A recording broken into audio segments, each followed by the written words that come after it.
Next, I will introduce the idea of the concept that many refer to as sampling distribution.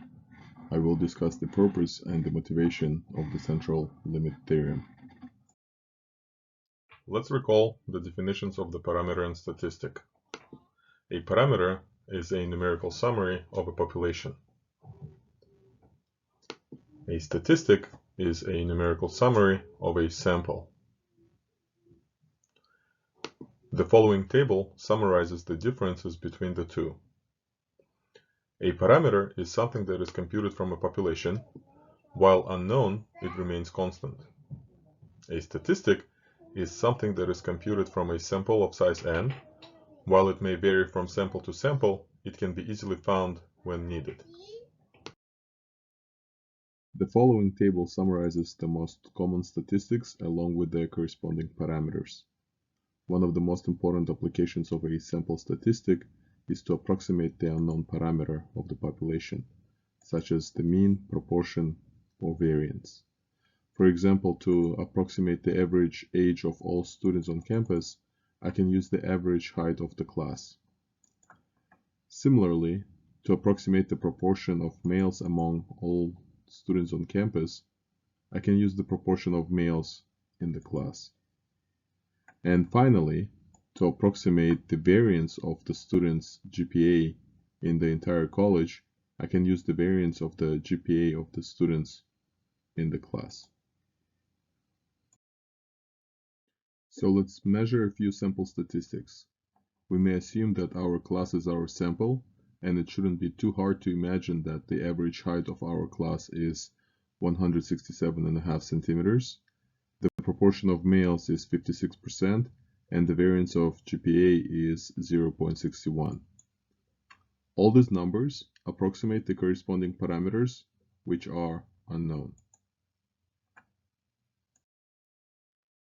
So let's take another sample. But before I write the results of the survey, let me ask you a question. Can you predict the outputs of the survey before the survey is performed? Here are the results. The mean is 169.3 centimeters, the proportion of males is 44%, and the variance is 0.52. I'm sorry, but I doubt that you guessed any of them correctly. It is not hard to realize that a random observation of any sample statistic is almost never the same as another observation from another sample, nor it is equal to the population parameter, which is in general unknown. This error is unavoidable and is called the sampling error. Later, we will learn that the sampling error can be minimized by increasing the sample size, but it cannot be eliminated completely.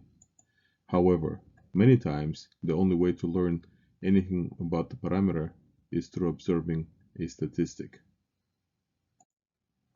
So we do need to learn more about sample statistics in order to learn how to estimate the parameters. First, let's introduce the notation. A single observation of a sample statistic will depend on the sample, and therefore, for an ith sample, let's label the average as x bar I, the proportion as p hat I, and the variance as s squared I. What all these quantities have in common is the fact that they are impossible to guess before the actual sample is drawn. So they are unknown quantities whose values depend on chance. Doesn't that sound familiar? Yes, that is the precise definition of a random variable. So each of these quantities and some others, such as the sample sum, can be thought of as continuous random variables. Let's introduce a random variable notation. The average of a sample is x bar, the proportion of the sample is p hat, and the variance of a sample is s squared. I prefer capital letters, but in literature you may see lowercase letters used. Why are they all continuous? Because the range of possible values for a sample statistic is a continuous interval. For example, The average height of the students in a random sample can be any number between 140 and 200 centimeters.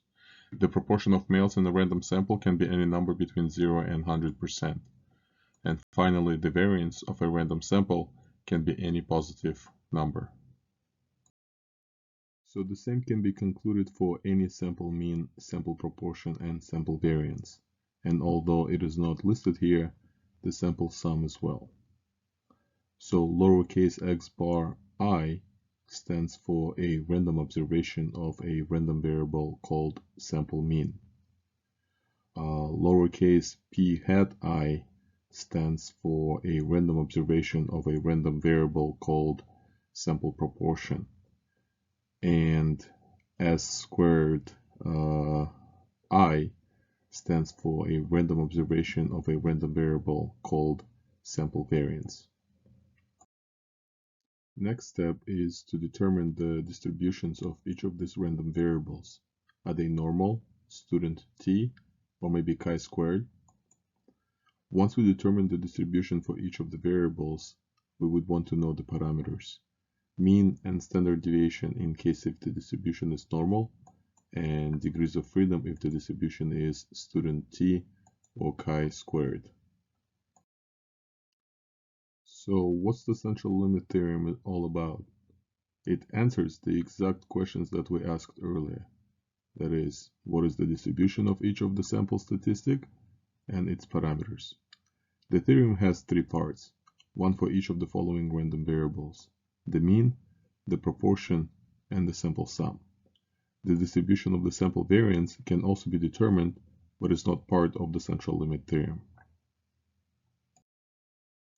I just introduced the idea of the concept that many refer to as sampling distribution.